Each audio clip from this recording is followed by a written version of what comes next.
こんにちは。今回は大阪・関西万博に70代の母と40代の私で行ってきました。しかも条件は12時入場、パビリオン予約なし。これはもう会場の雰囲気を味わうだけで終わるかなと思っていたんですが、結果はなんとパビリオン8つを回れてめくめくにも遭遇。大満足の一日になりました。今日はその体験を時系列でお届けしながら、実際に行って分かった注意点や持って行ってよかったアイテムをご紹介します。会場に持ち込める荷物にはサイズ制限があります。今回持参したものをカテゴリーごとにまとめると、まずは基本セット、スマホ、モバイルバッテリー、非公式マップ。会場内はキャッシュレス決済が基本ですが、もしスマホが使えなくなった時のためにクレカと少しの現金も用意。飲み物は魔法瓶と凍らせたペットボトル。食べ物、日差しの対策に日傘、帽子、アームカバーなど。暑さの対策にハンディファン、冷感タオル、ボディシート、ドライシャンプー、休憩用に伸縮チェア。ざっとこんな感じの装備で挑みました。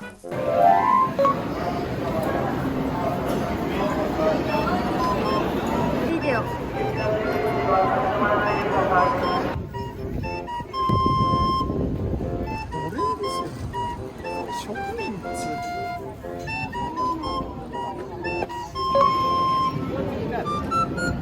入れました。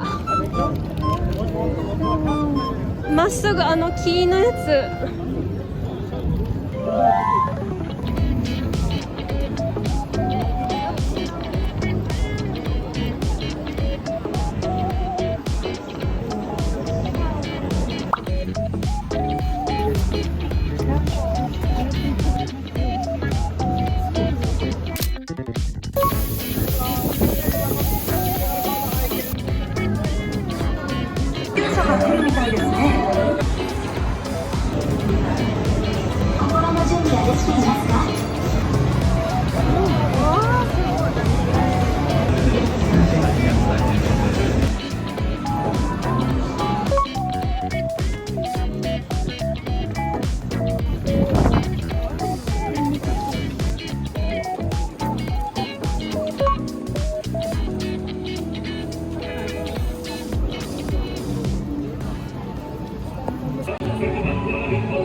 美味しい。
まとめとして持っていて本当に良かったもの3選です。1つ目は凍らせた飲料、暑さの対策には欠かせません。2つ目は日傘や帽子などの遮光アイテム、炎天下では必須でした。そして3つ目は折りたたみチェア、軽くて高さのあるタイプは休憩にも待ち時間にも大活躍しました。12時に入場、予約なしでも8つのパビリオンを回れたのは嬉しい誤算でした。これから行かれる方の参考になれば幸いです。ぜひ準備万端で楽しんできてください。実はその3日後、今度は夫と一緒に16時入場で再び万博へ行きました。こちらも6つのパビリオンを回ることができ、夫も大興奮、とても楽しんでいました。スパイシーな香り。最後までご視聴いただきありがとうございました。マルイルキティーダ、ユネスコ無形文化遺産に登録されたマルタの伝統的なパン。